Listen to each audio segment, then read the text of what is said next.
in die vloei. Psalm 19 vers 15 sê, laat die woorde van my mond en die bepeinsing van my hart vir u aanvaarbaar wees, Here, my rots en my verlosser. Sielkundiges bestudeer 'n toestand wat hulle vloei noem. Vloei is wat gebeur as ons diep betrokke is, ingetrek by een of ander taak. Dit is as ons onsself vergeet, onbewus is van die tyd, geabsorbeer deur dit waarop ons fokus. Dit gebeur as ons intens werk, studeer, iets aandagtig bekyk of beluister, as ons mediteer, bid of aanbid. In sulke oomblikke, as ons net in die moment is, het ons alle kommer, woede of vrees vergeet.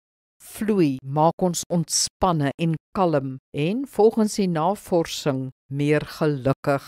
Oorkom jou onrus en gejaag deur jou aandag weg te fokus op jou werk, jou studie, jou belangstellings of gawes. Leer om te mediteer soos Dawid, begin om te bid, kom in die vloei van aanbidding.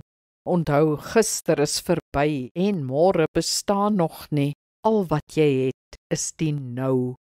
Kom ons bid saam. Hemelse Vader, help my om uit my kop te kom, uit my gedagtes, al my wroging en kwelling oor gister of môre.